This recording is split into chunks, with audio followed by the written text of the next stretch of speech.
All right, welcome back to another episode of Cloth Talk Podcast. I'm your host, Jay Brody. Thanks for coming back, joining me on another lovely episode. Before I introduce my guest for today, we got to do a little house cleaning.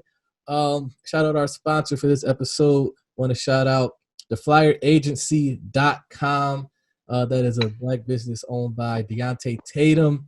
If you need any graphics, website design, any animation, anything of that nature, if you need any visuals, make sure you go to flyeragency.com and he'll get you right. He'll hook you up with all that. Also, I want to give a shout out to the number one podcast out there in Dallas. The reality is, if you like unfiltered conversations, if you like that straight raw in your face, no filter, make sure you go ahead and check out The Reality Is podcast, number one podcast in Dallas. All right, we're gonna jump right into it, man. I got some very astounding gentlemen on the podcast today. We got a lot to talk about. This is going to be a very information-filled discussion we're going to have. We got a lot to cover. So I'm gonna introduce these guys, and we just gonna jump right into it. Marc Jenkins and Sam Smith of Freedom Score Group. Marc Jenkins also is real estate with Prime Property Partners. If you're watching on YouTube, you can see it right in the background right there. Sam Smith, Junior CEO Curriculum. And these brothers are based out of Atlanta, Georgia. So first of all, before we get into all this good stuff, man, let's just give the people a little bit of background on both y'all individually. Just we're going to kind of attack it. So, Sam, we'll start with you. How did you get into, what you're doing now? How did you get introduced into it? So yeah, again, thanks for having us on the show, man. My name is Sam Smith. We got into everything that we're doing just like by being friends. Me and Marc started off doing door-to-door sales, and we like immediately clicked. He was like, yeah, man, I've been doing NASCAR. We was fresh out of college. I'm a grad of Florida A&M. He's a grad of North Carolina A&T, and we kind of just connected. And the way that job was set up, we had to get sales every day. And like that kind of molded us and got us into that entrepreneur mindset of like, man, you got to eat what you kill. You got to go get it. And so, fast forward some years later, at that time, I was trying to be a sports agent. I was running around chasing basketball players, trying to sign them. I'm young, and it didn't really work out. I found out I didn't have enough money to play in that game. So I kind of just was like in the wind. Marc kind of the same thing. He was going corporate jobs and doing his thing. And all of a sudden, as we got settled in and got a little older, we wanted to start investing in mobile homes real estate, as we saw that it was a good potential for us to make some good money. And it was easier to get into than traditional real estate. So like we were literally about to enter a transaction, and we're researching homes. We're trying to figure out where we're gonna go. We like set the whole business up and everything. And then Marc was like, man, wait, look, my credit ain't where it needs to be. And I'm like, damn, my credit ain't where it needs to be. But once my mind is set to something, I'm like, man, let's go. Yeah. So my credit, I'm like, damn, I got a 5 something. It's like a 540. And I could get a loan, but the interest rate's going to be too high. And we're going to lose our money. We're going to lose our profits. So Marc actually purchased a ebook talking about credit. And I was one of them dudes like, man, shit, I'll pay cash for everything. I don't need no credit. What I'm going to need credit for? Yeah. And we got the ebook. Marc was like, look, bruh, I'm not getting into any transactions until I get my credit official.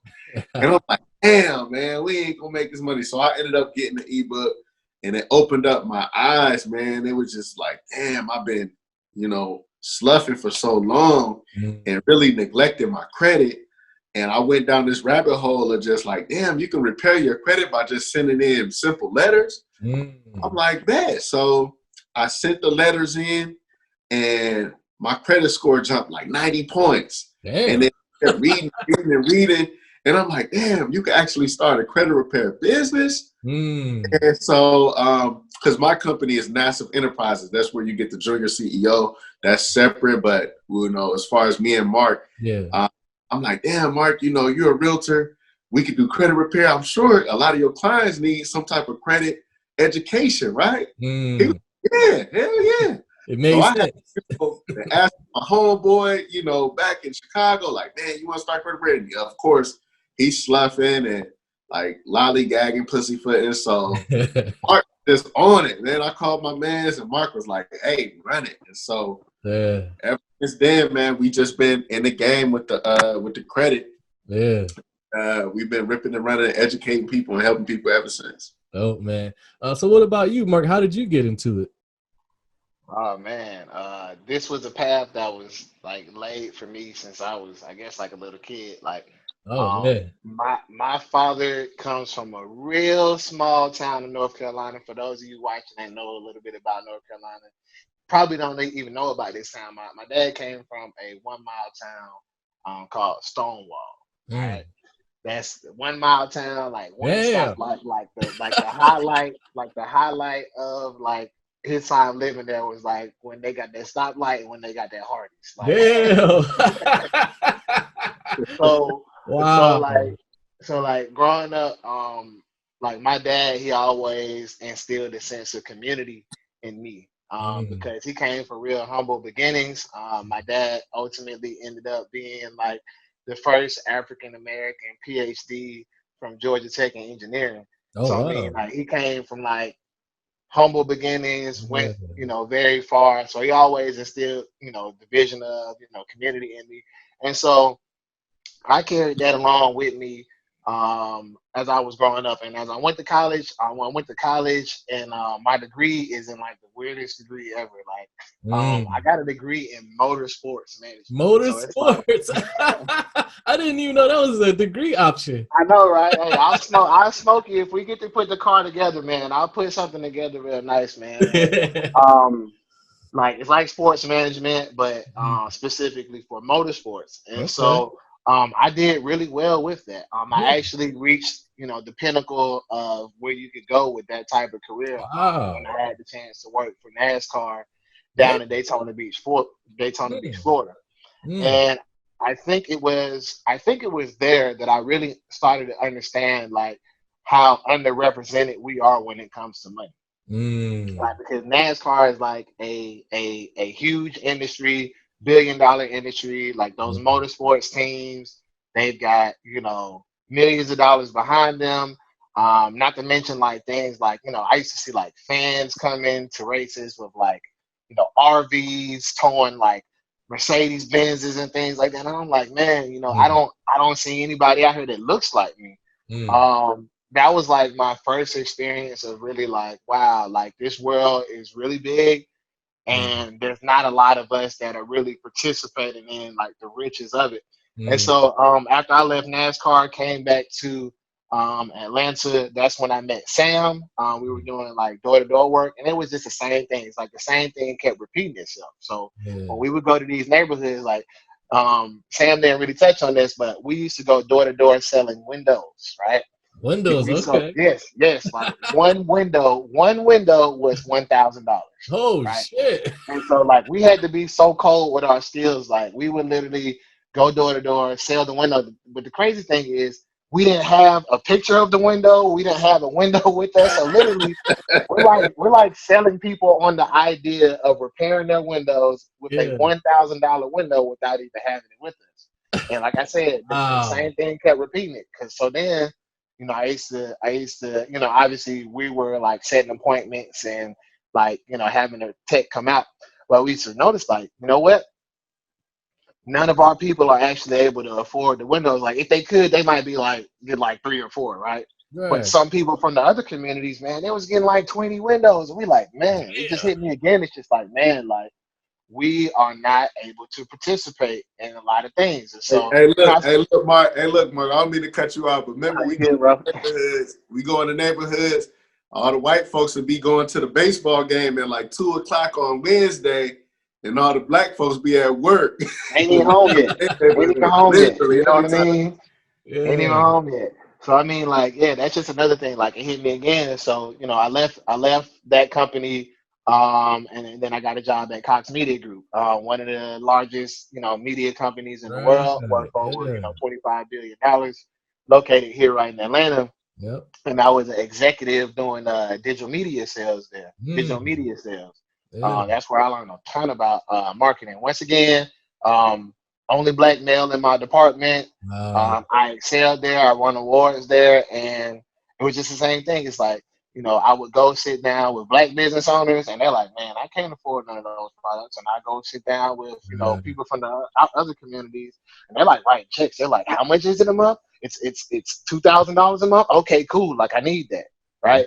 And so, just to make a long story short, how I got here Mm. is, just a long career in corporate. I mean, I'm only 32, but I mean, for Okay. my years, most of my time has been spent in corporate America.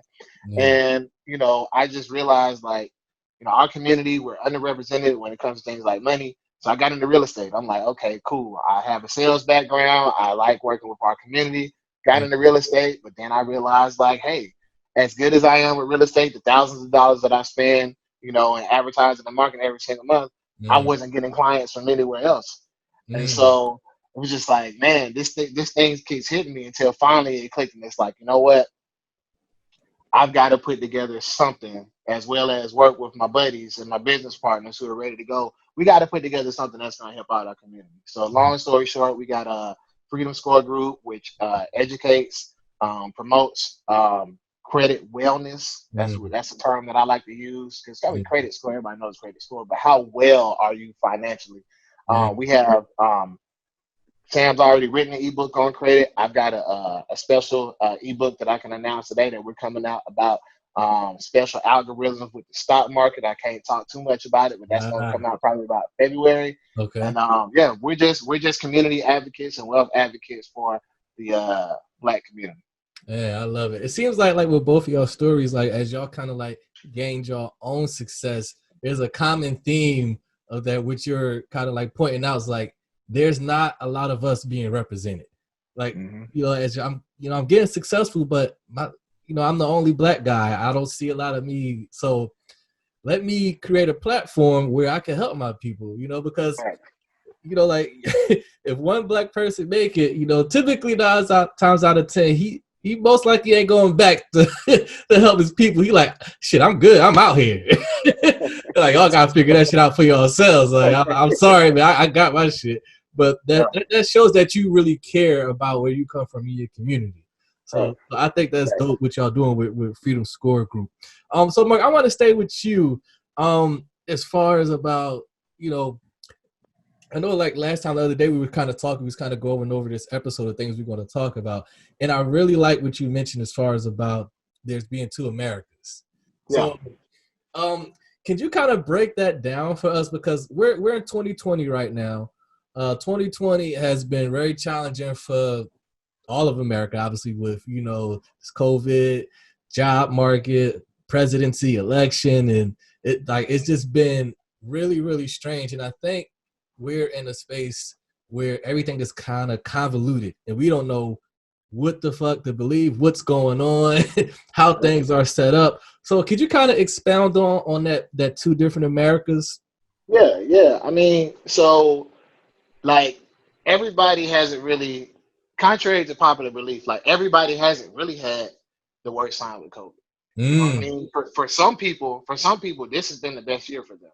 mm. Actually, I know some people where they're like, man, if COVID would have just come around in 2015, like, I'd be sitting on M's right now. And I don't mean like people like scamming out the PPP or anything like Oh that. yeah. But like, right now, we really are in a situation to where, America has come apart at the seams, right? Mm, You got two sides of America, right? You got the one side of people who, like, are business owners. They already have good credit.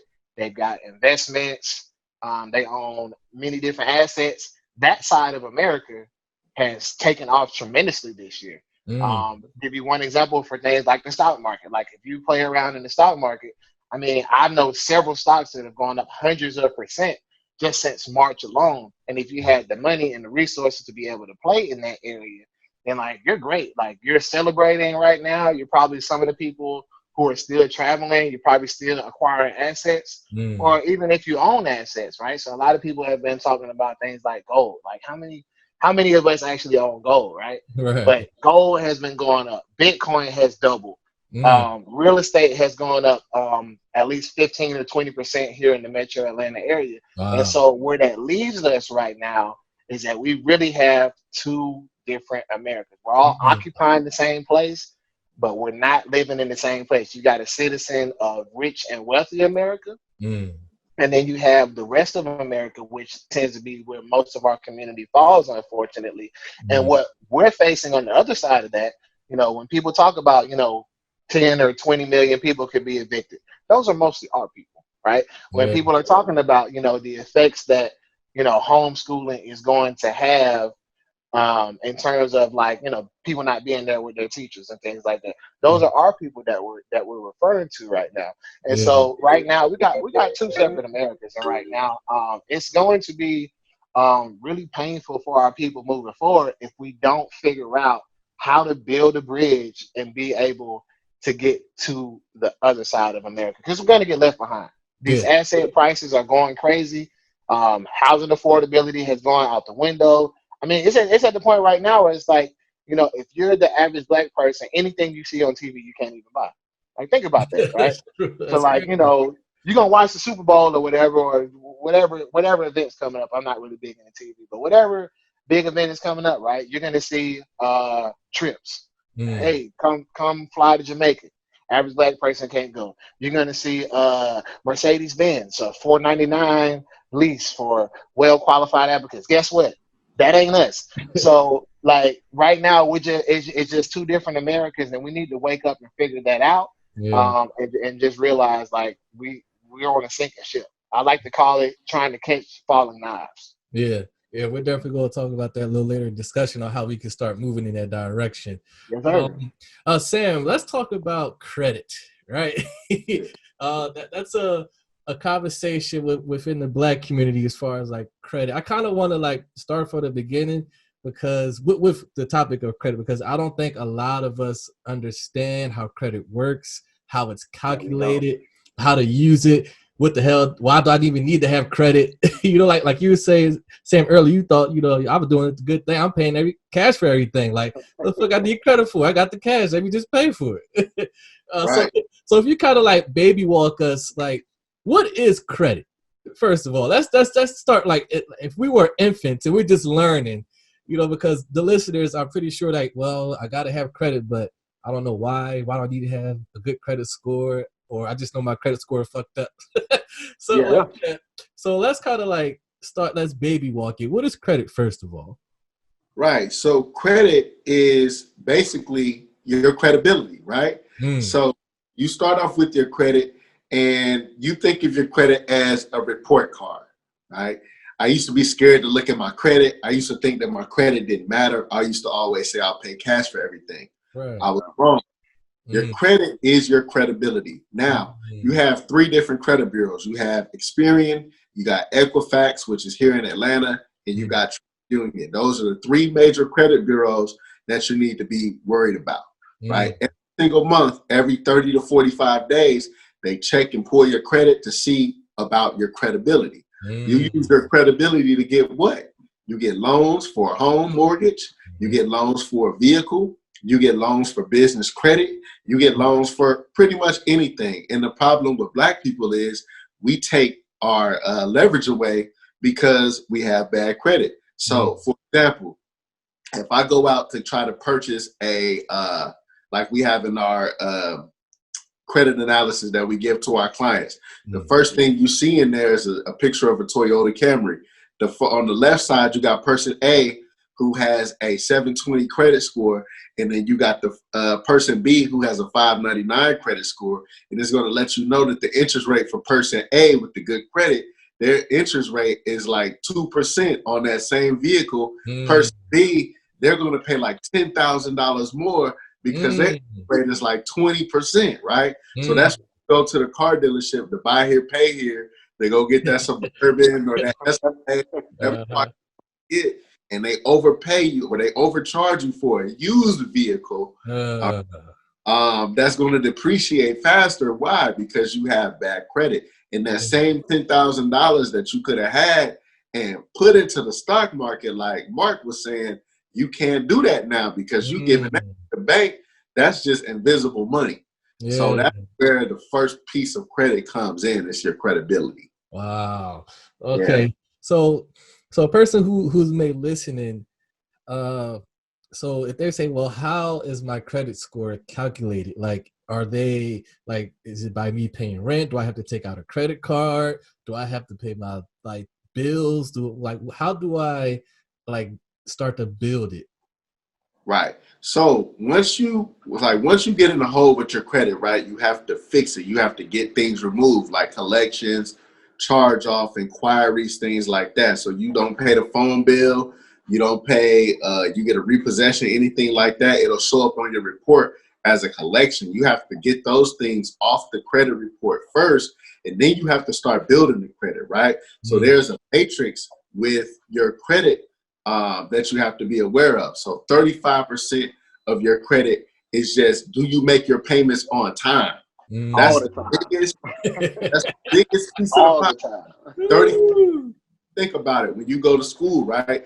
The most heavily weighted aspect of your classroom in your syllabus is the test. So your test might be worth 60% of the grade. So you better make sure you do all your tests well. You know what I mean? Or some teachers might say, 60% is test, 30% is classroom participation, and 10% is homework. You better make sure you take care of that 60 and that 30 before you take care of that 10. Right? Same thing with credit, right? You want to take care of that 35%. Make your payments on time. Your credit card payments, make them on time. Call your credit card company and ask them, hey, credit card company, when you guys send my credit off to the credit bureau every month? We send the report on the 12th.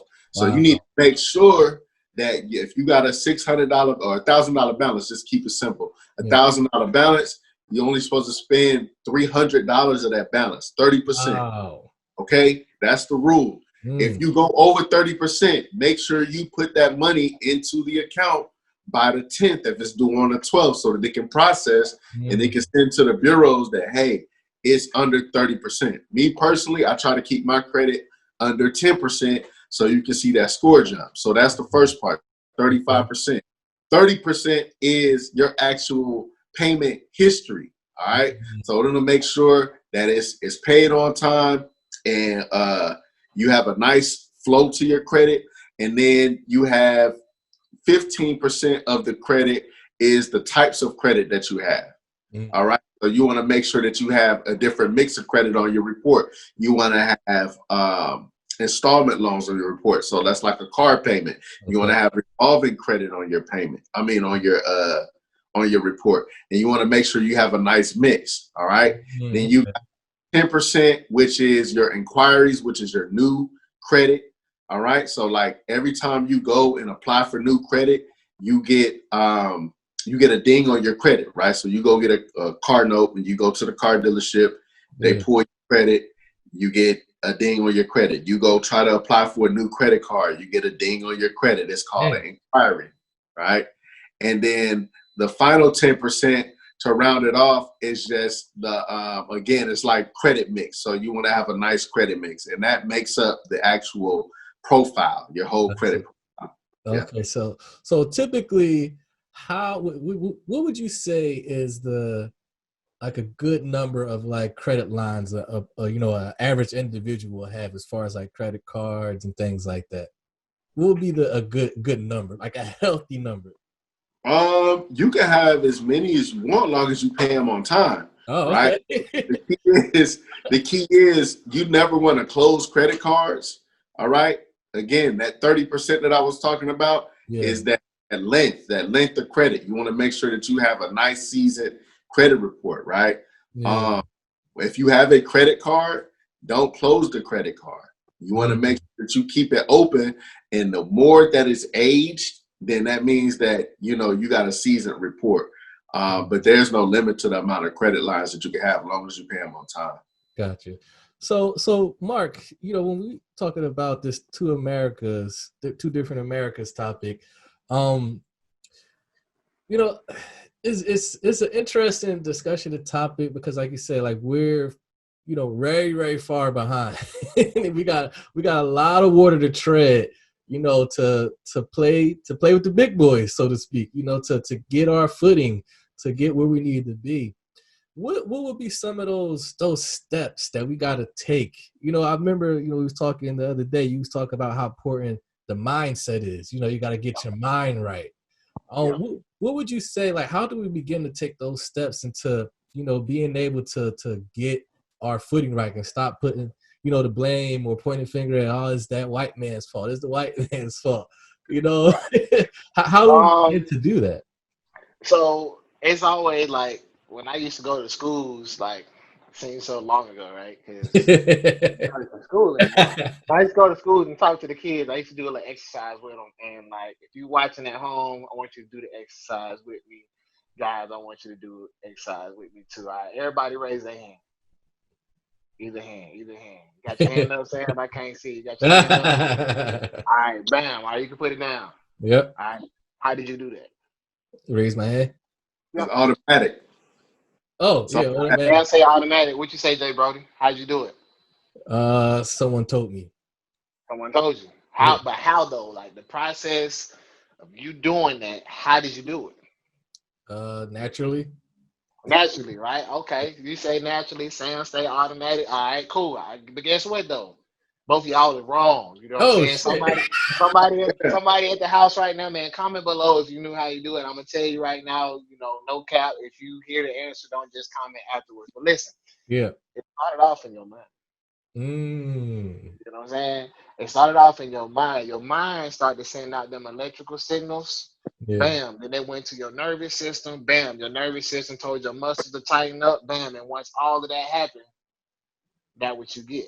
And Uh. so the same thing works in terms of like finance or really anything in life. It all starts in your mind, right? The Mm. most powerful thing that we as a people can do to begin getting on this road to financial freedom is Yeah. starting out decide in your mind that you truly want better for yourself, right? But don't just go and say, all right, I'm gonna go pay all my credit, I'm gonna do this. Don't start there. Start Mm. in your mind and just say, you know what? Life is like a book. Every single day is a new page, right? And today is the day that I'm going to get on the path to bettering myself for my family, Mm. for my future, for my children, whoever, right? So it starts off in the mind. The second thing that I would say, so after you do that, like the first thing you have to do is start in your mind. The second thing is you got to get out of debt. You got Mm. to get out of debt as fast as possible. That's hard, Mark. Um, it is, man, Motherfucker like, lost their like I'm job. not, I'm not Motherfucker, completely debt free. Like, it's not as hard. me and my wife, we about We to think buy a house as like hard as we think. It's a next month. strategy, Sam. It's not, You got to Okay. have some type of strategy, but you got to get out of debt. And the reason why that you have to get out of debt is, first of all, interest is killing you, right? Whew. So like the average credit card interest, like they can go up to like 25%.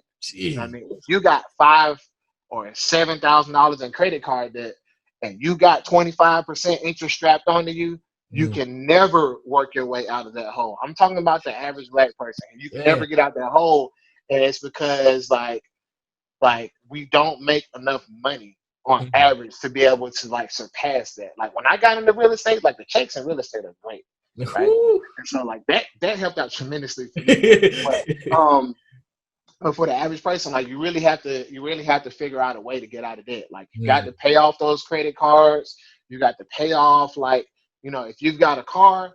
I mean, I guess like a car note is fine. Like I'm Mm. just trying to be realistic. Like Yeah. I'm not one of those people who's like you shouldn't have any debt. Like I get it. Like we gotta live, we gotta enjoy ourselves, we work hard, but like that credit card debt, that gotta go. Mm. Student loan debt, just manage it. You know what I mean? But Got it, if you man. got credit card debt, that's the first thing you need to do is get out of that, right? I Mm. don't necessarily have a problem with like student loan debt. I mean, it is what it is. Most Yeah. of America has it anyway. Yep. And in terms of like car notes, like just have something that's manageable. Mm. Don't go above and beyond with that. Like that's the second thing. The third thing is you want to find something that you like and figure out how to make money off of. So Okay. this is when the hustle come in. That's where the hustle come in. Like, so after you take your money, you save up a little bit, you get out of debt, dig Yeah. yourself out that hole. Yeah, you still might have a car note. Yeah, you still might have a mortgage. Yeah, you still might have student loans. Like, those are okay in my opinion. Like, I'm not a financial advisor, but those are like things that the normal people have, like average Right. American has, right? So after that, you've got to find something that you like, because we all have something that we're better at than everybody we know. Whatever that is, you got to figure out what that lane is and just drive in that lane, right? Mm. Like, I'm into stocks. Like, of course I do real estate for a Yeah. living, but I don't own any properties, right? I, Wow. I don't I don't wish to really own any properties, only because like that's not really my lane. Like, I'm not really into like fixing or flipping real estate. Like, that's not my thing. A Yeah. lot of people will be like, "Hey, man, like you should get into this, right?" You have to understand what you're good at. Yeah. Find a way to make money off of it. Every single person has it. Like, if you're the single mom out there watching, right, and you're like, "Well, I don't have time to do this, right? Or I don't have time to do that." Really, just sit back and just think. Like, Yeah. as a single mother, you have to be organized, right? You have Mm. to manage so many different things. Why Yeah. not start some type of blog or some type of company where Yeah. you're helping people get organized? Like, we all were given something by a higher power to be able to do that. Yeah. And then after that, step number four is Mhm. just make your money work for itself, right? Your money in your pocket, those are soldiers, right? You got to start thinking that getting rich or becoming financially free is a war, Mm. and your weapons and your personnel are the dollars in your pocket. Mm. If they're just sitting on the sidelines, or you're sending them out to slaughter by buying stuff that doesn't make you money, you're never going to win the war, right? So Man. you want to think about, like, save money is dead money. I always tell people that, like, if you're thinking that you're going to save your way up to $100,000, like, it just doesn't happen. You know what I All mean? this Like, money in my saving account just sitting there ain't gonna do me no good, Mark. no, no, sir, no, sir, God because then damn. you're soldiers. You know what I'm saying? Like, why you think America always at war, right? We got these military men and women. We're paying for them. We got their pension. We got all sorts of benefits for them. Oh no, you got to go fight. So you got to Mm. start looking at your money the same way. So just quick recap. Number one, start Yeah. off in the mind. Number two, pay off as much debt as you can. Number three, find something that you like and make money off of it. And then Mhm. number four, put your soldiers to war. Your money are your soldiers, put them to war. God damn, I like that. And we go. I just want to touch on step 3 and 4, and like kind of like expound on those a little bit. And we're going to get back to you, Sam, because you said it's a strategy to get you out this debt. So I want you to kind of break Sure. that down as well. But with step 3, I think that's so important, especially in this age and time where we're living in, where everything is so fast. As far as like, you know, you know, find something you're passionate about Mhm. and dig into that and kind of like make that work for you. I see a Yep. lot of times people, they see other people's success and they want to do what they do, but Right. that may not be your calling or your path. It's like, well, if that got him that much money, I want to do whatever he's doing. Well, you may Right. not be good at what he's doing. That may not be, you may be good at drawing art or something. Like, Right. And I just like to think, like, a lot of people just see people doing something similar and they're like, man, I want to be like them. Like, it's so easy to fall into the hole of comparing yourself to somebody else. Like, everybody yeah. watching, just know, like, you are your own individual. You are supremely special. You are one of a billion. So, like, Mm, nobody can do exactly what you can do. But if you try to do what somebody else can do, like, a lot of times you're just gonna end up failing. Like, I think about myself a lot as like sports, right? mm, I think about sports. Like, if you think about like the NBA, for example, right? Do yeah. you honestly think, like, let's just say like a 12th man on the team, do you honestly think they're mad at themselves for not being LeBron? Or they're like, shoot, I'm in the NBA, I'm making money, I got this other thing I do on the side. Yeah, this is what I do. But Yeah. everybody isn't trying to be LeBron. Like, even Mm, in real estate, like I'm probably like, I probably say I'm probably like in the top like 20-25% of agents in the nation. okay. But like, I know a lot of people who make more money than me. I know one guy I started real estate with. He probably makes double what I make, right? But Wow. I don't get upset. Mm, However, like, I know I have my own lanes and things that I have to get into. So like, I try to tap into those things. And if, like, for the people watching, like, you just got to think about it. Like, write down 3 things that you know that yeah. you do better than everybody. Like, even if it's like twerking or something like that. Like, if you can twerk better than the rest of your homegirls, I ain't saying necessarily go be a stripper. I'm not saying that. I mean, nothing against that either. But what I am saying is like, why not start a class? Why not start a blog? Why not teach other people how to do that? If you're that passionate about something, if you like sneakers, right? If you're a sneakerhead, why Mm. not have a sneaker blog, right? If you Mm. know about microphones, hell, you know what I'm saying? Why not be the type of person that goes around like, hey, what kind of mic is that? You know what? I can show you a different mic that works out. We all have something that we're into, Yeah. and it was by design that we were given that. That's dope. And, So tap I in. think, yeah, man. I think a lot of people get caught up. Everybody wants to be, like seen or cool. They want to do the cool thing and the scene thing, and then like they'll get into it, but they'll fizzle out because, like what you're pointing out, it's not really your passion. You're not going to stick with it if it's Yeah, something that you're not, really passionate about. You just want to be seen and have a look. So I yeah, think that's real cool, and a real important fact that you pointed out was like kind of like self-analyze yourself. Look at the things around you that you like. Damn, like you say, I buy a lot of sneakers. right. Let me go ahead and make that work for me.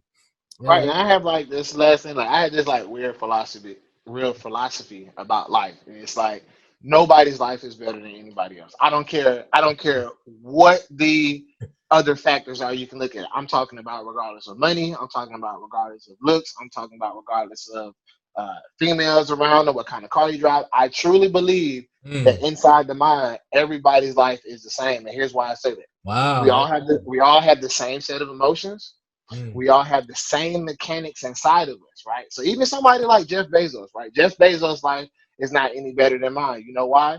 A, Mm. because he's living his life and I'm living my life. And when Jeff Bezos gets mad, even if he has billions of dollars, when he gets mad, it's no different than when I get mad, right? Mm. When he's happy, it's no different than how I feel when I'm happy, right? When he's scared, he Mm. gets scared of things just like I'll get scared of things, right?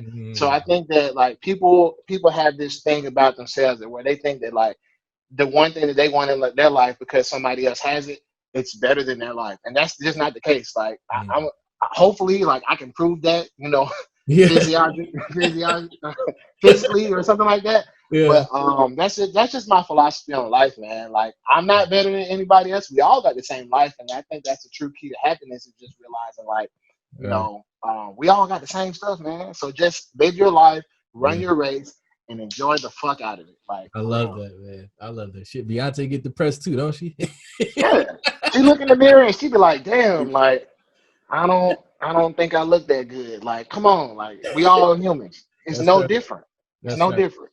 Yeah, man. And that step forward, that the last one that you mentioned, as far as like getting us on track, that broke my heart, man. So this money I've been saving up, these people to save your money, boys, save your money. All this money in my saving account ain't doing me no good, huh, Mark? Yeah, I mean, what's the God what's the damn. what's the what's the percentage that your bank gives you on that? Oh What's shit, your interest rate on the bank? point Right? five or one or something like that.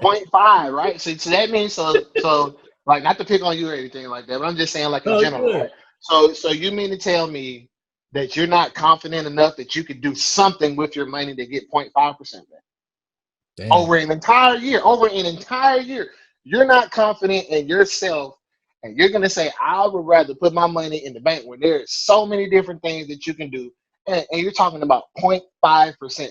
Do you know Hmm. that at that rate, you're actually enduring what's called negative interest rate Damn. because you have banking fees, right? Oh yeah, you have your Okay, charges too. cool. So let's say you got $5,000 stacked up, right? All right. $5,000, 1% of $5,000 is what, $5, right? Mm-hmm. Okay, No. so you're paying more than $5 every single month to manage that account. So you're actually losing money. You're losing Yeah. money by keeping your soldiers standing still.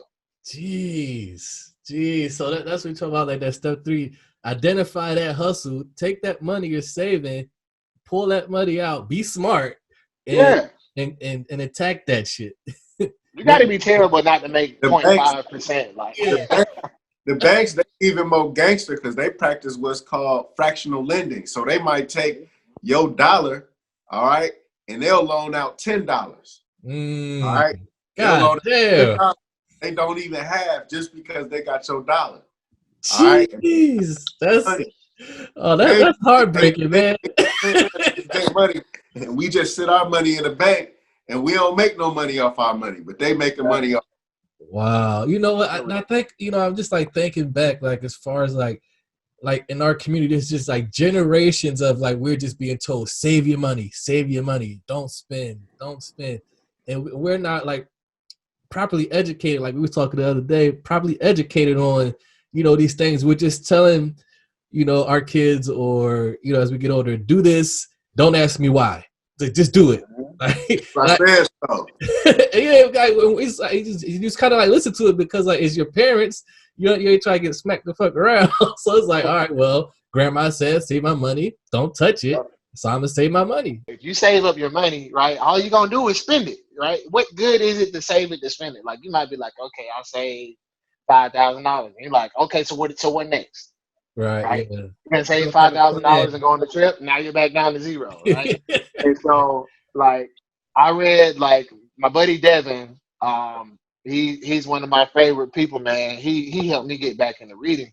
One of the books that I would encourage everybody to read, like I feel like it should be mandatory. Like if you want to really figure out how to get out of this hole and how to get to the other side of America, read The Richest Man in Babylon.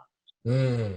Richest Man in It Babylon. will change your life. It will change your mode of thinking because, and I'm not gonna give away everything because I know y'all folks don't like to read. I know y'all want to be, All right. hey man, I heard bruh say it, man. I count, bro. Yeah, man, I read The Richest Man in Babylon. But no, seriously, like it's about two guys. They work the same job. One ends up rich, the other ends up poor. They make the same money, and it just breaks down like the other guy. I can't even remember the guy's name. Like, it was like three years ago I read it, but it just breaks down like his line of thinking, and it's just like, man, like your money, put it to work. Like put Yeah. it to work. When it comes to the fractional banking, fractional lending, they'll literally take that dollar that you loan to them or that you put into the bank, and they'll make a loan for $10. And they only got $1 of your money, right? Yeah. So that's how it works, man. They literally hustling us, and lending out your money, lending out more money, and making money, and you're not really making nothing back from it. So it's in your best interest to take that money out, be educated, and understand how not only to use your own money, but use OPM, which is other people's money, and that's where that credit come in. You gotta get that credit, so we can get to that OPM, because that's what the big dogs do. Yeah, man, and that's exactly what I was transitioning to next. You beat me to it. You're right on track. That's exactly where I was going. Yeah, man. So that's what exactly I wanted to go into. We're talking about leveraging your credit, your cash, whatever you got, whatever that capital you got.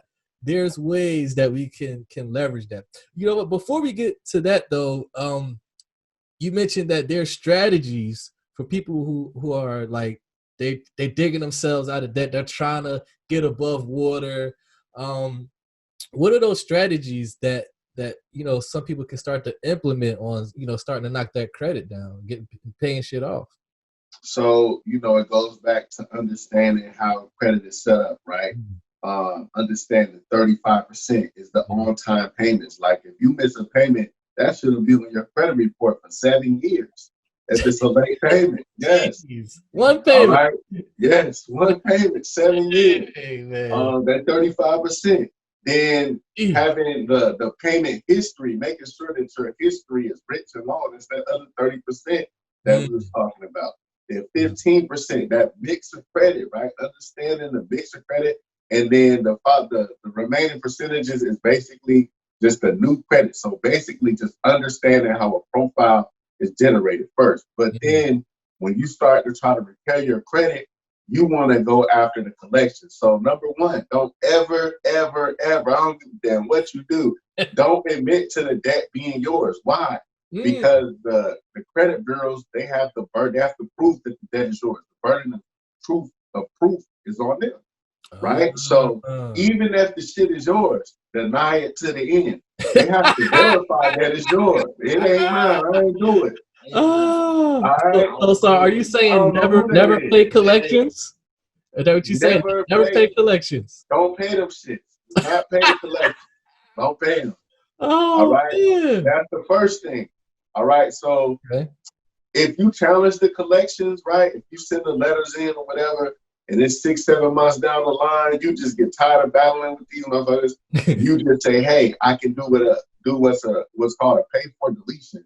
So you set up a payment with them, all right, a payment arrangement, or just pay it straight off. I like to pay it straight off, so I don't got to deal with them no more. And you have to get the paperwork saying that, hey, this is paid off. All right. Once you get that paperwork, you send it to the credit bureaus, and then you should be done with that. You have to make sure that they remove it off your credit report. That's the biggest thing. Even if you paid it, sometimes they'll try to keep it on the report. Make sure that they remove it off the credit report. That goes for collections, charge-offs, anything like that. You have to make sure that they remove it off your credit report. The next thing is making sure that you get the inquiries removed. So a real thing that happens with black folks, it's happened to me. Have you ever went to a car dealership? All right, you think you about to go get you a new little whip or whatever, and you go to the car dealership, you trying to see what you can get approved for, right? Yep. So what's happening is the dude who's selling you the car, the lady who's selling you the car, they a salesman. They trying to get their bag up, tear you up. They about to tear your ass up. So they go on the back. I used to sell cars. I know all about it. You him.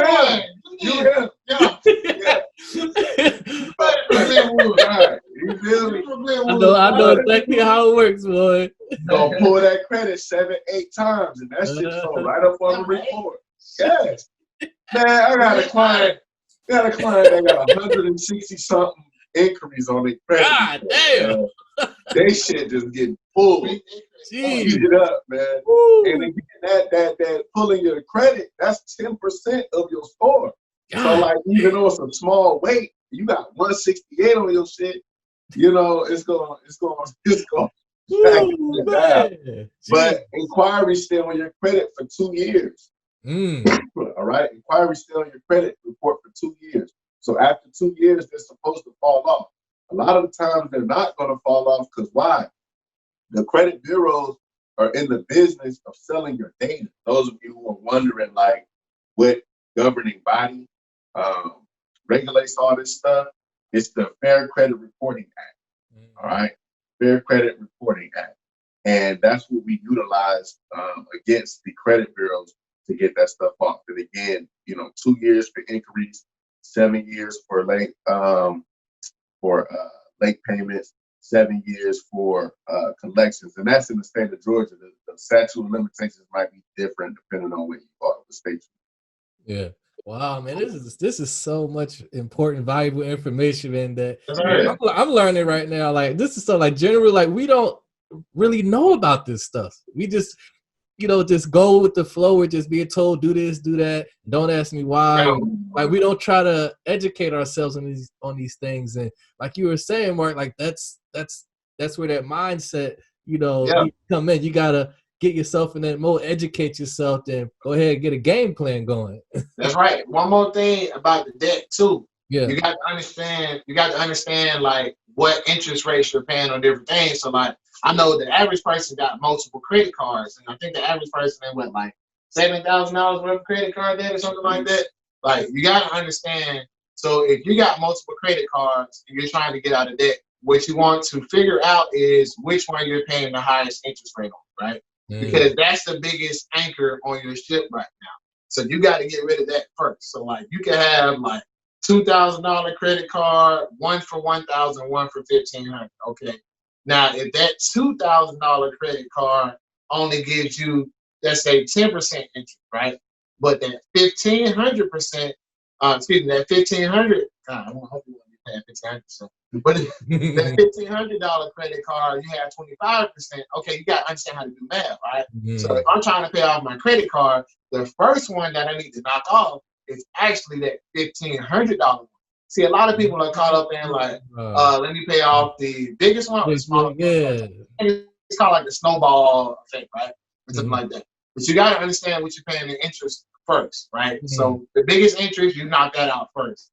Oh, okay. So instead of looking at your balance, look at your interest. Thanks. Gotcha. Okay.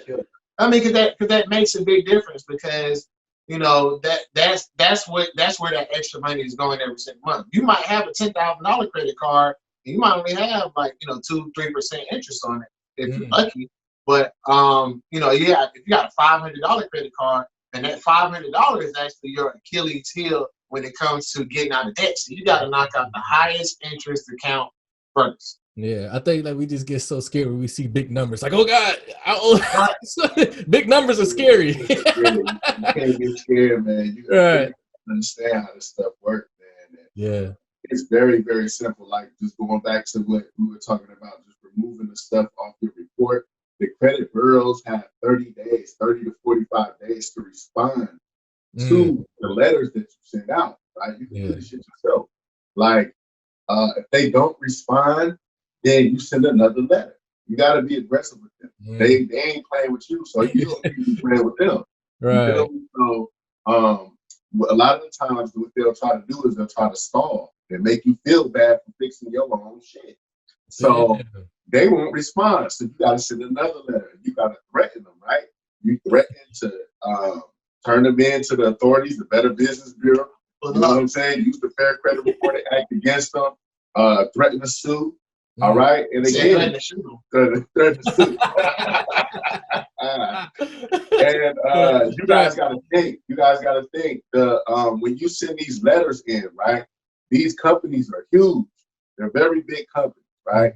They got 20,000 people a day sending in letters, and they're not opened by hand. They're read by a computer called eOscar.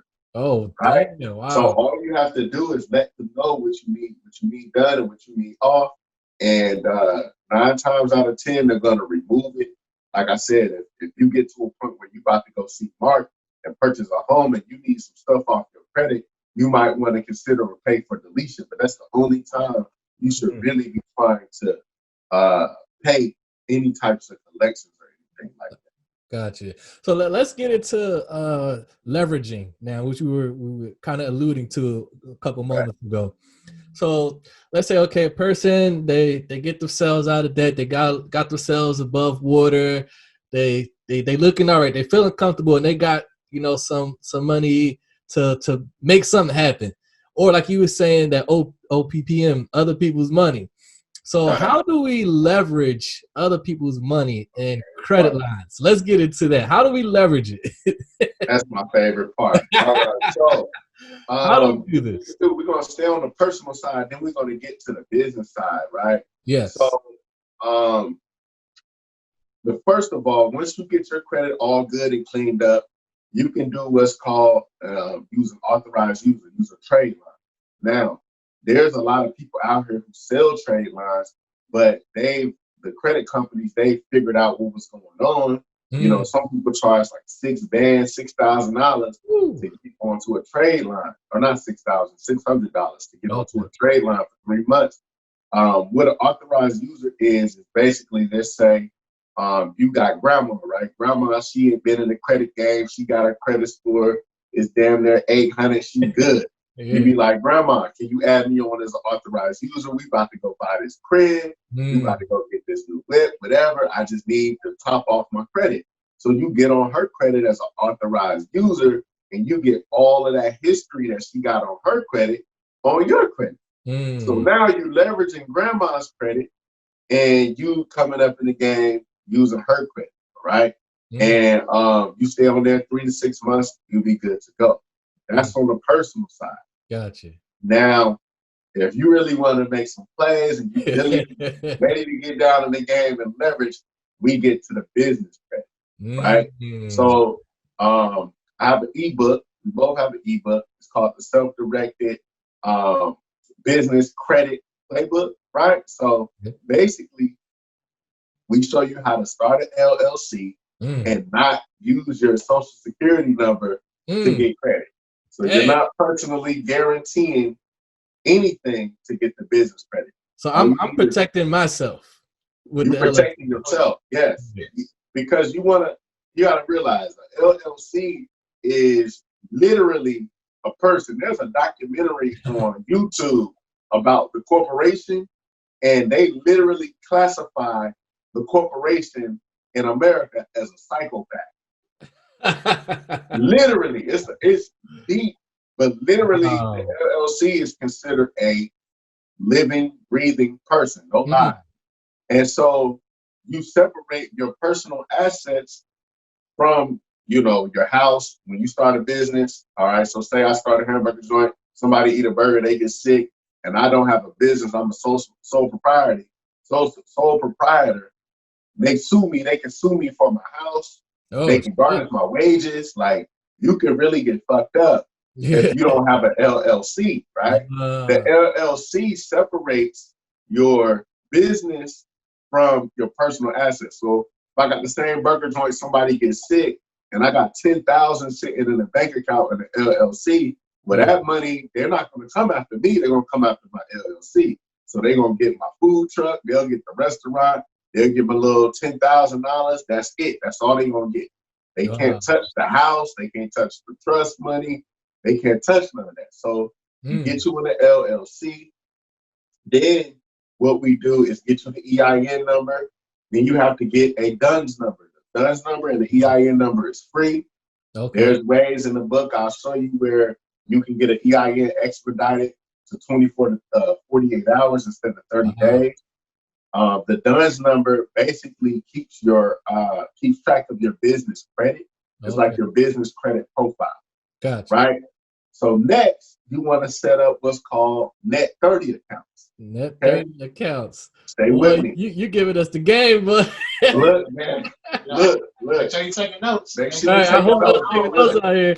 I got my Replay stat right coming. here, guys. Hey, man, look. Yes, sir. We got the playbook for you, man. Self-protecting business credit. Let's go. Yes. So you get the net 30 account. So a net 30 account, there's one company, I can't think of the name of it right now. Office supplies. Yeah, for the office supplies. Crown Office supplies. Crown Office Supplies. You can literally look them up, and you can put in your EIN number, put in your DUNS number, and then you just order a basic office supply. You spend $75, right? Hmm. Net 30 means you buy it and you pay the money back in 30 days, right? That's Okay. all it means. You Gotcha. want to get 3 to 4 of these types of accounts, right? Oh. And you already doing business, so you get 3 or 4 of these types of accounts. You pay the money back within 30 days, and business credit is not as complicated as your personal credit. Mm. Remember all that matrix I was telling you about, 35%, 30%, 15%, weighted Yeah. out and all this stuff? The Yeah. only thing that they care about with business credit is, did you make your payment on time? That's it. That's They're not it. looking at all that other shit. They're not looking at all that other shit. Did you make Damn. the payment on time? So So if you I made can it, swipe that business card away. Bye, bye, bye. As long as I you can pay buy on it, time. yeah. As long as you pay it back. So Yeah. if it's on a scale from 1 to 100. So I think it's Experian, you got Duns, and Equifax have a business. That's who kind of looks at your business credit. Those are the bureaus. Yeah. And it's on a scale of 1 to 100. So if Mm. you paid it back within the 30 days, I think you get 100 points, somewhere around there, 90, 100 points, something like that. And then if you pay it back in 31 days, you might get a score of 75, Mm. right? So you want to make sure that you pay that stuff back on time so that your payment history looks good. If Mm. you do that for 3 to 8 months, you're gonna be able to go in there along with a 680. You're gonna need a 680 personal credit score, just because if you have less than 2 years of your business being incorporated, they're gonna want some type of personal credit. Okay. All right, but if your business has been going for 2 years, you can go ahead and get the net 30 accounts and go ahead and do this, and you can walk into the bank and get 10, 20, $30,000 in business credit. Damn. All right, because of the fact that what businesses, they have to buy equipment. So businesses typically get anywhere from 10 to 100 times more lines of credit than personal credit. Why? Because you got to buy Damn. equipment. All Wow. right. Gotcha. And then look, if you got a seasoned business, all you have to do is, you fuck it up, you can walk away. It's not personally guaranteed. That's All right. crazy. That's So yeah, we crazy. show you how to get That's a that in the that's a self-directed credit level. super Yeah. gem right there. That's man. If y'all don't get anything out of this, as far as the listeners, out of this episode, that little part right there, because we still got a lot more to talk about. Just Yeah. I hope people paid attention, and that's crazy because like Mark, what you were saying as far as about those steps to get ourselves on that path to creating that generational wealth and get above water. Those last two steps, 3 and 4, like you were saying, okay, identify your passion, turn it into a hustle, use that money you've been saving up. Like it kind of ties into like, all right, you got all of those. Now start your LLC. Bam. All right. Use that money. Now you're doing it legitimately. Now you're really creating, you got your infrastructure built. So you just That's gotta right. grind hard with it. So it's crazy how that ties in. Man, this is so much powerful information. All right, so I want to talk about like kind of like home ownership now, because we're going to bounce around a lot of stuff. We got a lot more stuff to talk about. So with home ownership, Mark, kind of break down like, is it better to rent or own? The obvious answer may jump out, but people like, of course I want to own my home. But I guess it kind of depends on the person or a case to case basis or what you're trying to accomplish, right? Yeah, I mean it does. For the average person in our community, owning is better than renting.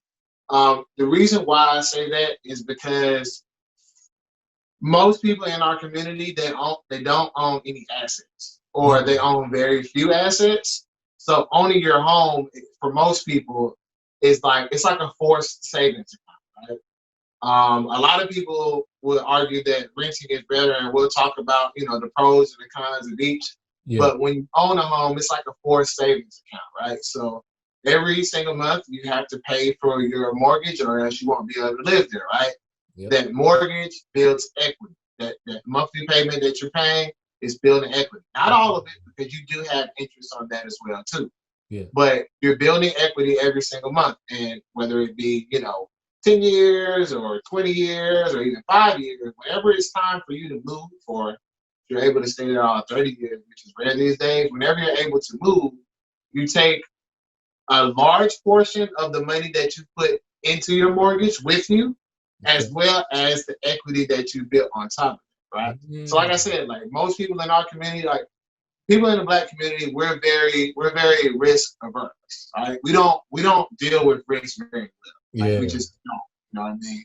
So for the average person in our community, yes, you should own your home, because it is the one investment that is like the surefire thing that's going to build money for you.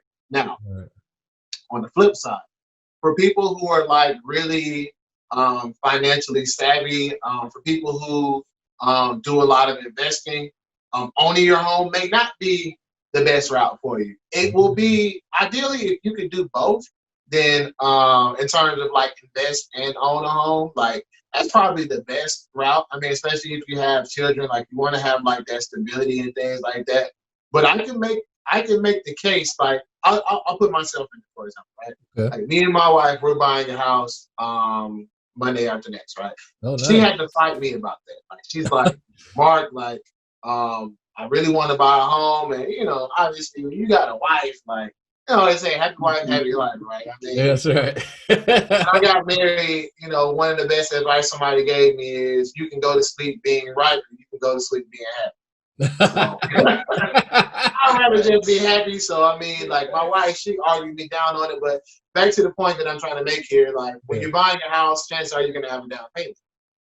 And so, like, let's say your down payment, let's say you're buying the median size home here in Atlanta, which is like, let's just say 300 for round numbers, right? Yeah. Median price home is around 300, right? It's actually probably like 290. All right.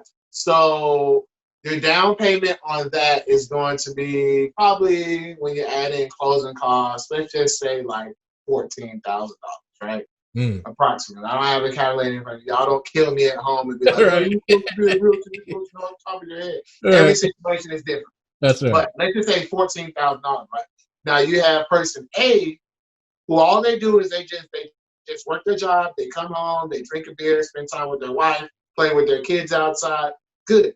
that's a good investment because they weren't going to do anything with that $14,000, right? Mm. The best thing that we're going to do is spend it or blow it on something, right? Yep. Then you have person B who's like, hey, I could take $14,000, I can turn, 20% a month in the stock market or something like that. Then for that person, owning a home may not be the best thing if we're talking about you can only own or rent. But for most people in our community, yes, you should own a home. If you are concerned about becoming rich, once you save up enough for a down payment, you really should examine the possibilities of what you can do with that money versus putting it into a home, and maybe consider buying a home later. So I would say, like, for 90% of our people, though, like, buying a home is better than Right. This is maybe think of something. Can you put a home like under like your business name? Yeah, you can. I mean, it's no different than buying anything under your business name. Like, so plenty of people have like purchased homes like under family trust or under LLCs. It's no different. The only thing that you do have to show is just have the assets to show or the income to show that you can purchase it under that business. Yeah. I guess like the advantage of it will really help like with like tax purposes. That would be one of the advantages. But like for the average person, like trust me, like you won't even get there. Like the average person in our community, that's like way down the road where you're like, hey, I want to put the house in the business name. Like if you're asking yourself, should I really be able to put my house in the business name? You already get it. You straight. Yeah. Okay, cool. Yeah. I wanted to talk about like systems because in the Black community, we're always pointing the finger at someone else and not being accountable for our choices, our actions.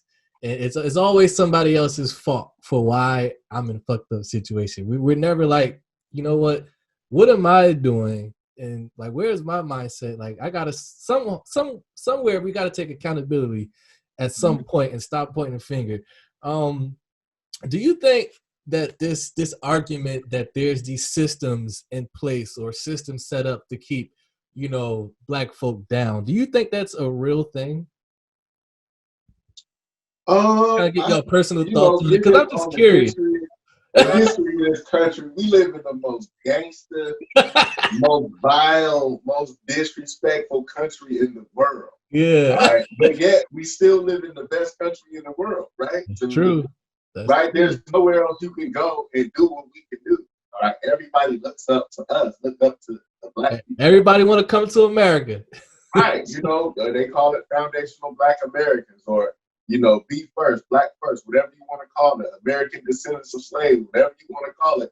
Everybody looks at us like we're the ones, right? So, of course, there are, you know what I'm saying? But at the same time, we live in a new age, man. Like, we don't live in the era where our parents and grandparents lived. Now, at that point, you got a point. You got a case, right? Because you didn't have what? The great equalizer, which is the internet. You can get on the internet and go crazy. I got a friend right now. My homeboy, he got two brothers that are millionaires off the internet. And they sit in the house. All right, one sells watches online or wristbands online. The other one, he's like an Amazon genius. And they sit there and sell houses online. I mean, not houses, but they sell merch online. And they killing it. So, like, if you don't understand how to leverage the internet, you lose it. So, to me, the internet don't care about your skin color. You know what I'm saying? All you got to be able to do is speak directly to your consumer. All right? If you got merch, put the merch out, and figure out the tweaks, the marketing and how to promote and how to get yourself out there. But right now, man, there's no excuse. The sky's the limit. Yeah. I think so. I think it's like 50-50. Like, I think that, like, yeah, of course we have like systems in place that do hurt us historically and also contemporarily. But I also think that personal responsibility and being proactive takes up the other 50%. So like I'm one of those people where I think it's like 50-50. One of those 50% you can do something about. The other 50%, you really can't do anything about it. Like for example, like what Sam is saying, like, okay, yeah, you you might you might be able to make it, you know, doing a lot of things online and things like that. That's more of the personal responsibility, right? Yeah. But what if because your family or whatever didn't have a fair shot at employment, or because they didn't have, you know, generational wealth passed down to them like other people, that you went to terrible schools and you don't really know how to read, or you know, you don't have that mindset built in. So yeah, like I think that neither of them are an excuse, because I don't really like excuses. Neither of them are an excuse, but I do think, like, for the people watching, like, in my opinion, there is like 50-50. Yeah, you got to be responsible, right? Yeah, you got to be responsible. I mean, building solid families is something that, like, I believe is like the foundation of like a lot of our issues that we have. However, on the other 50%, like we do have like things built in, like the criminal justice system, which, you know, takes, you know, which gives us longer sentences, right? Like, of course, you know, I'm not an advocate for anybody doing crime. However, if you're hungry or if you just grow up a certain type of way, you're gonna be a little bit more predisposed to doing it. However, when you get that longer sentence, that's that other 50%. So, like even in real estate, for example, like I spend thousands of dollars every single month advertising my company, right? So yeah, I'm doing everything that I can to make sure that I build a future for my family. However, you know, I don't get business from other communities. Like nobody Asian calls me, nobody white calls me. I get calls from Hispanic people, right? But you know, from the dominant society in America, that doesn't get it. So there is a systematic piece to it that you can't do anything about. But if you can handle that other 50% that you can do something about, personal responsibility, choosing who you hang around with, choosing who you sleep with, choosing what you do with your time. I think that, you know, the other side, you don't really, it's there, but it doesn't really affect you as much. Yeah. Add to that. Sure. Yeah. Like, I used to have this argument all the time with people, and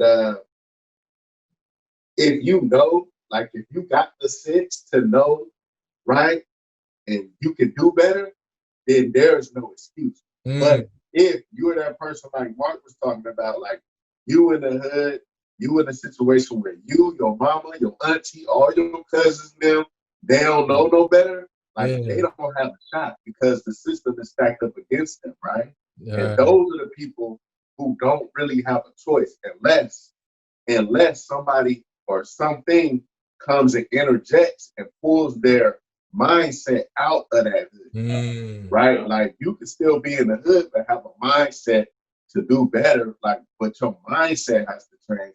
But if that mentality doesn't change, if it's not that somebody coming to get you and extract you out that shit, then of course, again, it's America. The odds are stacked against you. That's why we're here. Yeah, that's right. That's right. Free group. Yeah, man. Get you every step of the way. That's why with Underground Wealth Roll. That's right. Because I think, like, so at some point, like, I know, like, for a fact, like, in the communities that we come from, there's a lot of cry for help, but we're not saying it.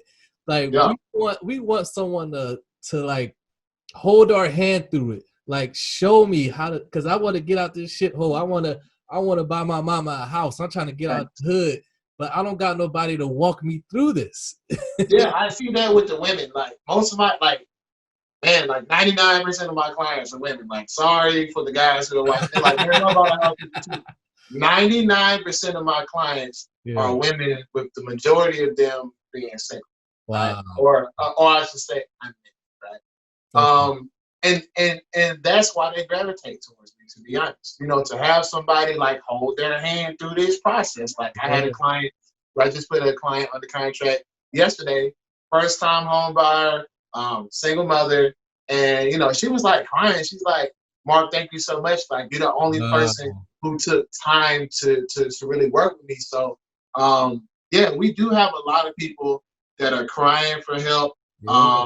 And that's, you know, just a small point that I have is like, I have a rule, like, I'm not rude to other black people. I'm really not rude to anybody. I'm a nice guy. Unless you mention them.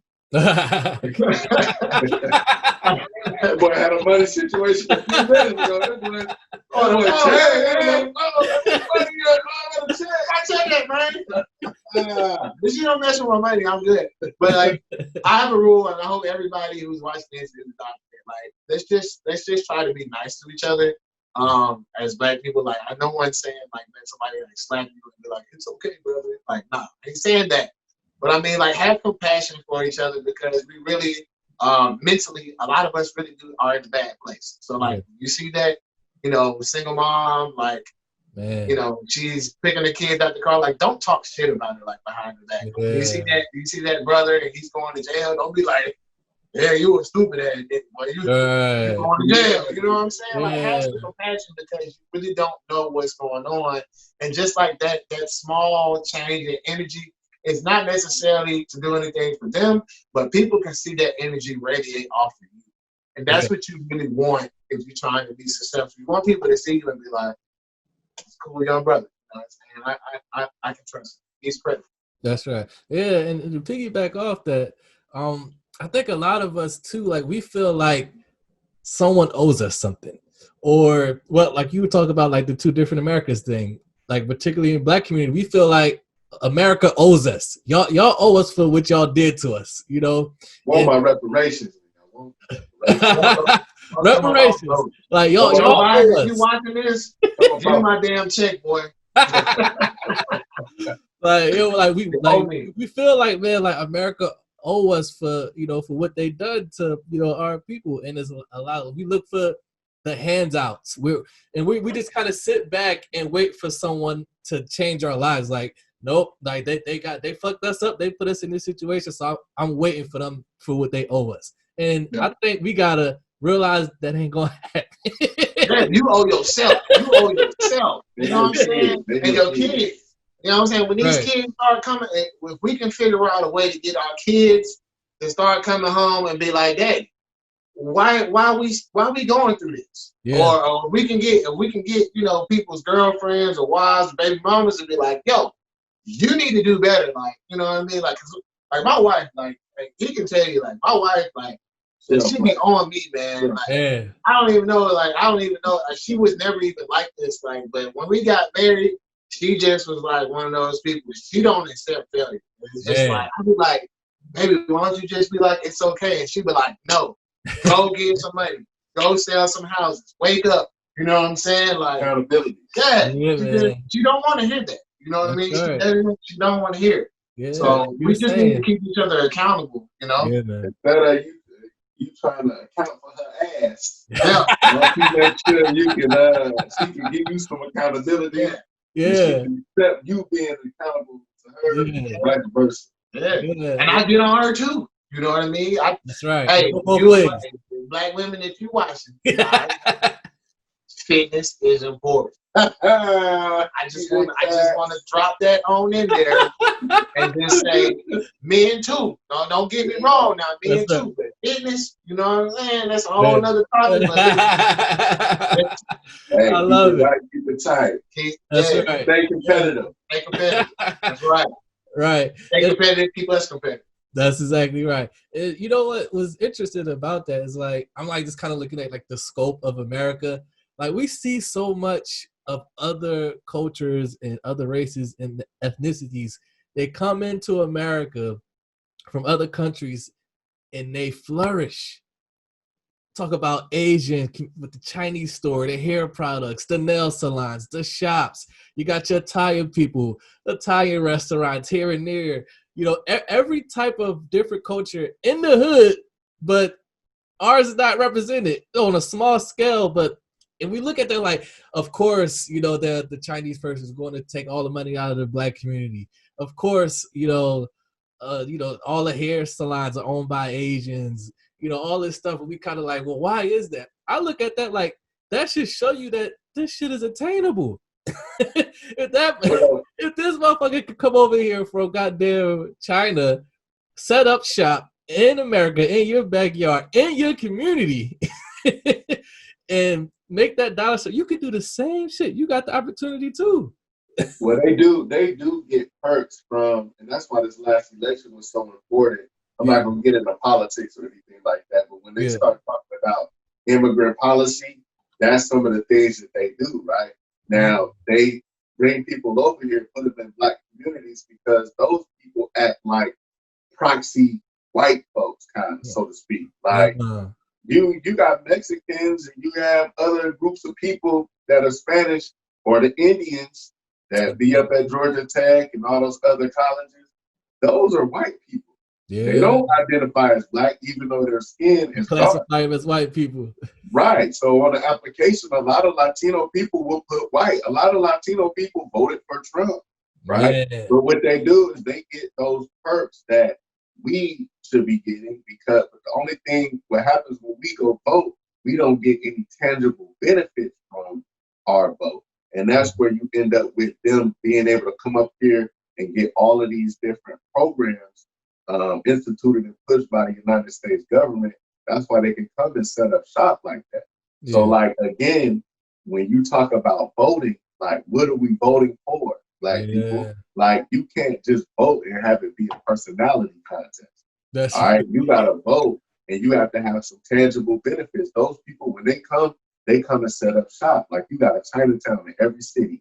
You that's got right. a place where the Latinos congregate and they got grocery stores, they got mechanical shops, they got their own schools, Ooh, anything like that. You got to practice the group economics. And what they do is they take that stuff and they capitalize on it. yeah, And they spend their money with themselves. And that's another thing we got to start doing is yeah, spending money. Like Mark told you, he's not going to get many white clients, right? Because they just don't spend. Like when I was a sports agent, the craziest thing is we got all the black athletes, right? 99% of basketball players are black. yeah. 99% of football players are black. But Mm-hmm. when you go and see who's handling their business, even the entertainments, all the managers are white. The PR people are white. The agents are white. All of that stuff matters. You taking the money out the community, then what are they doing? They want to put their kids in the best school, Yeah. right?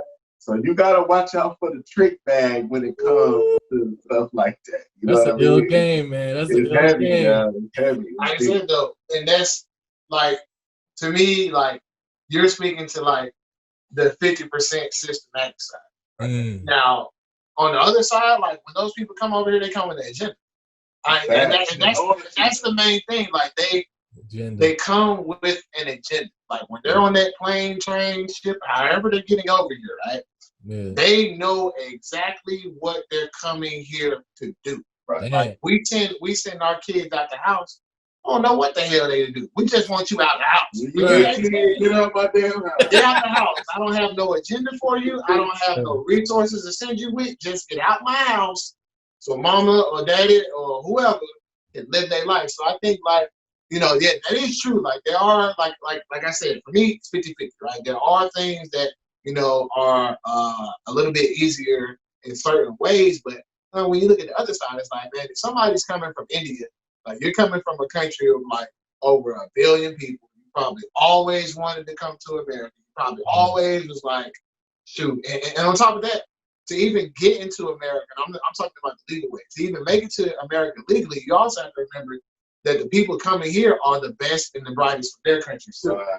So I mean, like, so these are people that are coming highly ready, ready to go. Yeah. They got their agendas when they get here, and I think that so it's easy to say, you know, hey, well, if you're from another country, you don't have to go where we go through, and that might be true to a certain extent. But what is the agenda that you have set for yourself? What kind of agenda do you have for your family, right? Are you setting your kids up to go out here and like, hey, you'll be a doctor, you'll be an attorney, you'll be this, you'll be that? Or are you just saying, hell, just get out of high school so you can get the hell out of my house? Yeah, man. So I think that that plays a big role. The folks got the agenda. The folks got the agenda. Setting them up just to get out of my house, or setting them up for you doing something like you gonna take over the family business, you gonna start a business. Like, what direction are you gonna aim them towards? You know, that's definitely. A lot of people are probably watching on YouTube. For those who are listening on iHeart, Apple Podcast, Spotify, like that, y'all can't see, but there is a shirt that Sam is wearing. that says, "I'll fix your credit for $1." A lot of people, $1. $1. A lot of people who are watching are probably want to know, okay, can we talk about the message on this shirt? What's that all about? So I can get my credit fixed for $1. You got $1. I know you got $1. Got $1. Put the burger down. That's Put right. down. Put the PS5 down. That's right. Hey, And one second. credit. Yeah. So Yeah. what's that all about? For people who are listening, they're motivated now. They're hyped to charge. They're ready to, like, you know what? I'm ready. I'm pumped. But my credit. Give me $1. Please. Come on. Yeah. What can you do for the people if they give you this $1? That's our promo. We utilize this service called Identity IQ, and Identity IQ is like Credit Karma in a sense, but it's a little more tighter. You Okay. only get, I believe, Equifax and TransUnion with Credit Karma, and then Okay. Credit Karma is good for like the alerts. So like anything that changes to your credit is good, but it's off. You know what I'm saying? 20 to 30 points a lot of the time. So you want to get Identity IQ. They give you all 3 credit reports for 1 month, right? So for $1 for 7 days, we'll get access to all 3 credit reports. That's what we use to pull your credit. You won't get a hard inquiry on your credit, right? That's the major key. It's what it's called a soft pull. So every time you go on Credit Karma, it's a soft pull, right? So we'll pull your credit. We get you this nice, tight little report that I was telling you about earlier. It gives you some credit tips on how you can fix your credit. Like right now, they will go over your credit report piece by piece, and we'll let you know exactly what you need to do it. Now, I just said, I gave y'all, like, look, we got the credit repair book, the self-directed credit repair book. You can go fix it on your own after that, right? So you could do that and send the letters yourself. But if you, at that point, if you want us to fix your credit, we can do that as well. We send the letters out every single month. We're really aggressive. We talk about bankruptcies as well. And on a side note, Black people, listen to me. Oh boy. Stop filing for damn bankruptcy. It's killing me. Please. I did not want to get out this podcast and not touch on that.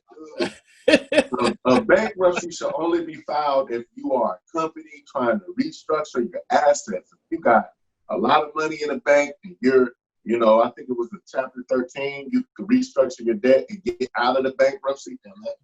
And 11, chapter 7, man, you file it, you stuck for 7 years. You can't do nothing. Now, we can try to get it off. There's ways to try to get off, but they're going to fight tooth and nail to keep that bankruptcy on your report. All right? So that's just a side note. But other than that, we'll go through your report. We'll give you some tips on how to get it done. If you don't want to go the route of sending the letters in yourself, then we can come up with a special for your listeners and whatnot on what we can do. But definitely, you want us to do the credit repair, we can do the credit repair as well if you want to go that route. Nice. So one-stop shop. That's right. One-stop shop, man. Business credit, self-directed credit repair, and then we can do the credit for you as well if you want to get the credit repaired. $1. $1. Come get your credit fixed. You can find everything going on for $1. Yeah. I mean, you can't. If you want to know what's going on with your girl, you're gonna pay more than $1. If you want to know what's going on with your job, you're gonna pay more than $1. If you want to know what's going on with your car, you're gonna pay more than $1. This is the one thing that I can think of. I can go down the list forever. You want to know what's going on with your kids? It's gonna cost you more than $1. The most important thing that we can help you out with for $1, you're gonna find out everything that's going on, and you get it in right. Best dollar you ever spent. Right. I wanted to swing because we're winding down here. We got a couple more things to talk about. I want to swing back to the home ownership thing real quick. A lot of us don't. We just assume we can't afford a damn house. we assume like I can't afford no $300,000, $290,000 house. I don't have money for a down payment. I don't have no money saved up like that. So I just got to rent. I don't have it. Like, there's ways that we can, buy homes, right? Big facts. I mean, so like, if you think you can't afford a home, you're watching this or you're listening to it. By the way, thanks for your support so far, everybody. But if you think you can't like afford a home, the first thing to know is like you most definitely can. All right. So there are plenty of programs out here nationwide. So like we're in Georgia and we have like 25 programs, but there are programs nationwide that help you out with down payment assistance, right? So the first thing is like you can get down payment assistance to where the government or a grant program or whoever, they will pay for your down payment. Now the first thing is you got to have the credit score. It goes all the way back to the credit bureau. If I'm going to pay for your down payment, are you credible enough to take care of the rest of the mortgage?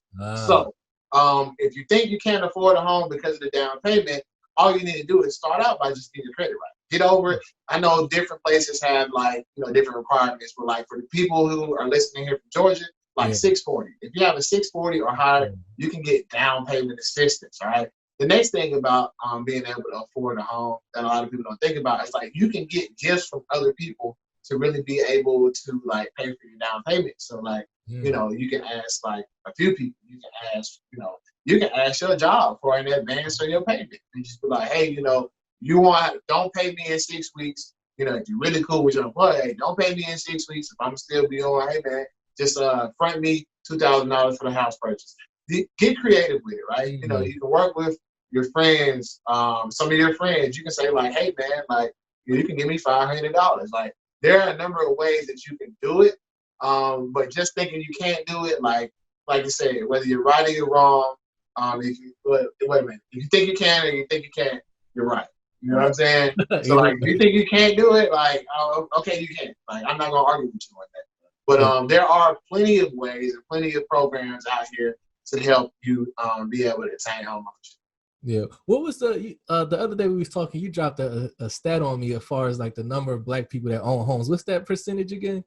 Not enough. Let's see. It was like 40 or something like the 40-something%. 42%. 42%. Yeah. There was a congressional report that came out about the state. It's like the state of Black finances. Like you can Google it, right? Google like congressional report on Black finance, right? They did a really good job of putting something together.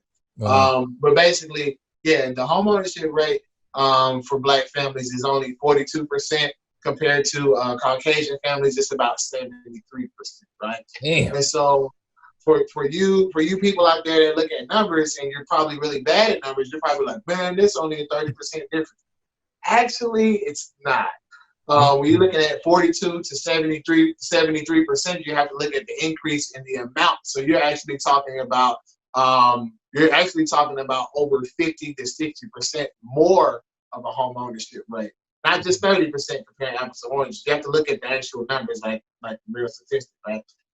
So our home ownership rate is so bad to the point to where if we have 58% of our families that are renting, it's almost impossible for any of them to build wealth. Of course, you got a few of them that like got businesses and like are like movie stars or whatever, and they're still renting. But we're in a bad shape, and even worse is that number is actually trending downwards. So not only do we only have 42%, which is super low, which is the lowest out of anybody else. I think Hispanics might be, around that same thing. They didn't really have support.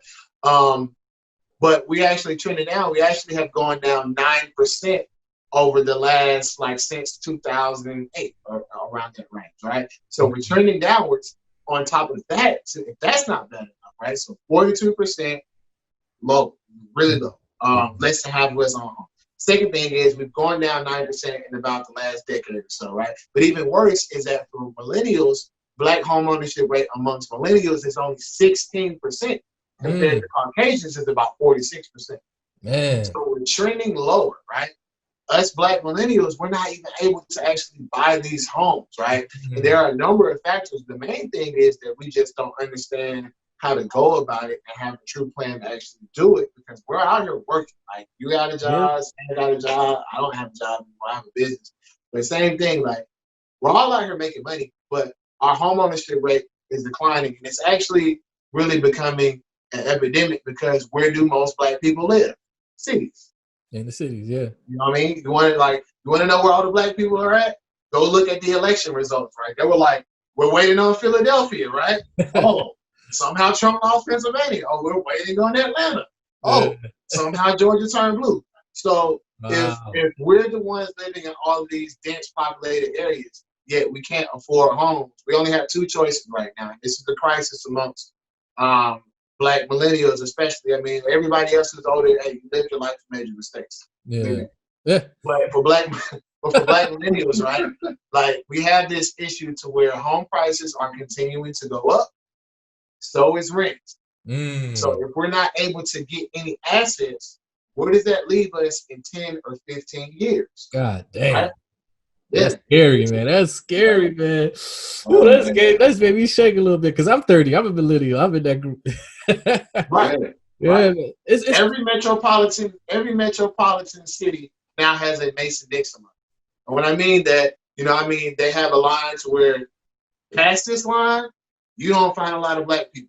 On the other side of this line, that's where you find all the Black people. Here in Metro Atlanta, it's I-20. So if you're familiar with Atlanta, we have I-20, we have 285. It's almost like it's a circle, 285, and then we have I-20 that runs straight through it. Wow, okay. Most of the Black people here in the Metro Atlanta area live below I-20. Damn. Jeez. Most of the white people here in Metro Atlanta live above I-20. Now, you can take a guess as far as where the better schools are, where the better resources are, where all of the jobs are, and also where they're not going to expand public transportation. I'll let y'all figure that out. Right. Probably in that upper region, I assume. Yeah. So I mean, like we really got to tighten up. We've really got to get to the point to where we have an agenda. The agenda for Black millennials right now, and I'm not forgetting about Gen Zs and everybody else, but at the end of the day, I'm a millennial, so I'm really talking to my peers, right? Yeah.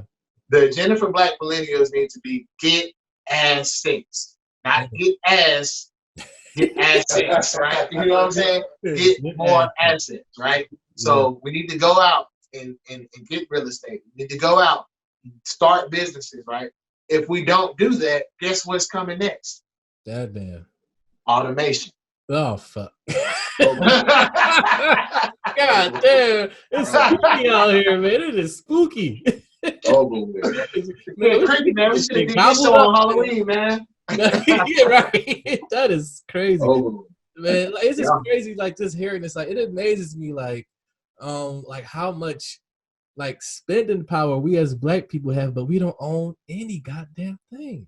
Like, we're number one in spending power, but we don't, like you saying, we don't have any fucking assets. Like, we're just giving our money it's so weird to me. Like, how are we have so much spending power, but we don't own shit? You go to school, they teach you how to work. Like, I went to FAMU, I love my alma mater, but when you go to those institutions, they're sponsored by the corporate interests. So you don't learn the same thing at Wharton Business School that you learn at School of Business at FAMU. Right? You don't learn the same thing at Stanford that you learn at the School of Business at FAMU.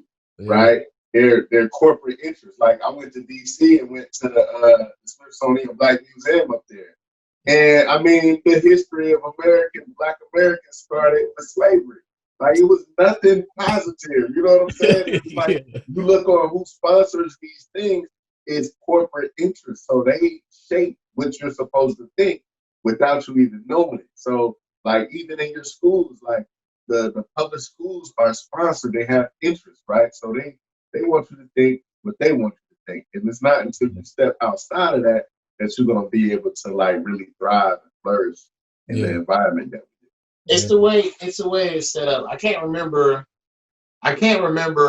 what president it was, but it was like back in the late 1800s to where when they came out with, like, public education, right?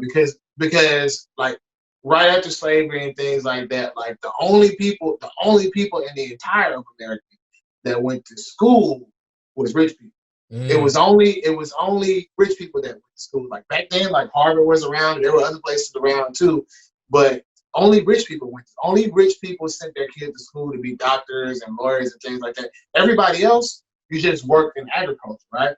And so when the Industrial Revolution came around, that's when public education came around. And what they did was they said, okay, we need some type of educational system that is going to produce the employees that we need to make our economy run. And we still have the same system today. So if you ask, like, why aren't kids being taught anything? Well, the reason why is because the only reason that we have public education is to develop the employees that we need, right? America is a service-based economy now. We don't produce anything. So guess what? I don't need to teach you to produce anything. I need to teach you how to serve. I need to teach you how to be customer service. I need to teach you how to, go work 10 hours a day for, $15 an hour. That's what I need to teach you how to do it. Yeah. And so when other communities are starting to realize, like, hey, this is what's going on, our communities, once again, we're left at the bottom of the totem pole, still having kids, black kids, go to school and learn that Christopher Columbus discovered America. Versus, in other areas that have robotics programs and they have, they're learning about blockchain. They're learning about those other things. In our schools, man, they still teaching us the damn constellations. You know what I mean?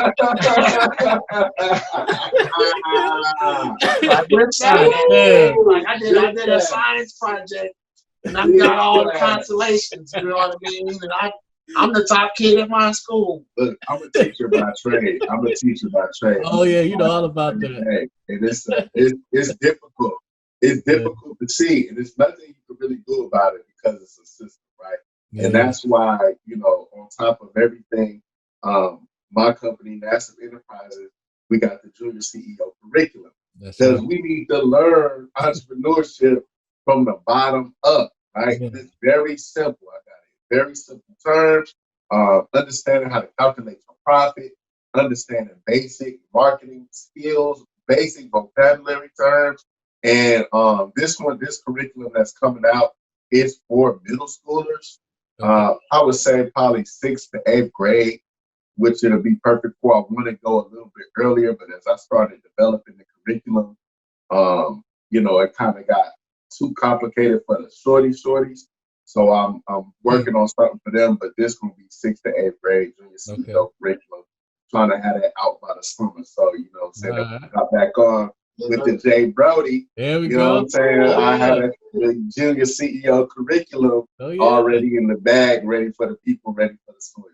Oh, yeah, for sure. Man, this has been a powerful discussion, man. I'm glad we can make this happen.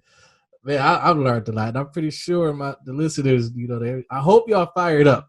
I hope y'all ready to take control of your situation and know that, looking at these two brothers, y'all heard their story where they came from in the beginning, humble beginnings. Like we all got to start from somewhere. And I think that is so important that we have people like you guys that, number one, look like us. I can relate to y'all's story. We come from the same places, even though we're in different areas of the world. Our stories are very similar. Like, shit, we grinding. We try to make shit happen. So, yeah, I think that's important. I know you guys had separate things that you wanted to talk about. Do we hit all of those? I want to make sure we hit all those points that I know that you guys had written down. Is there anything else? Did we miss anything? I mean, make sure we get it all. For us, we hit it on the credit side for me, and what I really wanted to end with is, guys, get your credit right. If anything, getting your personal credit right, you can get your groceries paid for, get your rent paid for. You know what I'm saying? By earning points. Like, that's the last part I left out. Once you are able to build that credit up, guys, me and my fiance, we use credit cards to pay for everything. All of our bills we pay on credit card, right? Why?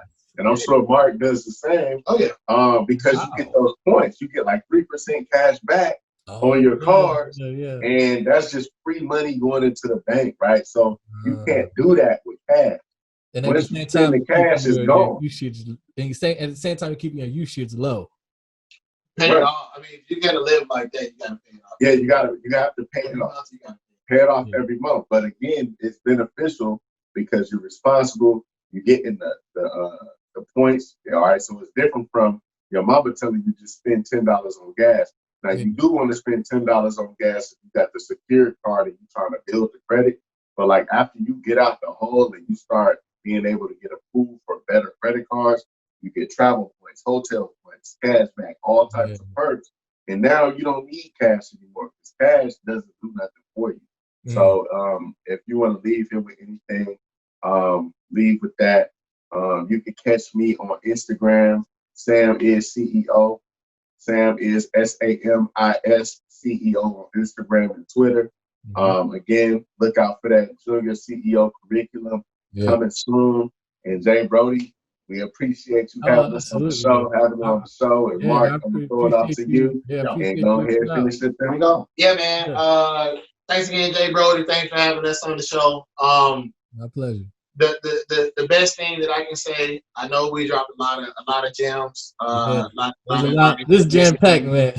Yeah, man. You might have to go listen to this a few times, but I mean, I think that what I would have you take away from this is just, you just got to start by just loving yourself again. If you got to fall in love with yourself again, taking control of your future, it starts there. You have to understand, what you deserve. You have to understand your strengths, your weakness, but it all just starts with loving yourself, love your community. This is my brother. I love him. This is Jay Brody. I love you, man. Yeah. Like, I would never want to disappoint you all. I would never want to do anything to hurt you or your family, or I want to see you be successful. I'm sure y'all want to see me be successful. So I think that, that's where we just have to get back to, because if you look at the best times that we've had in this country internally, we just had a deep love for each other. When you look at Black Wall Street and things like that, those business owners, they collaborated, they worked together. There was no,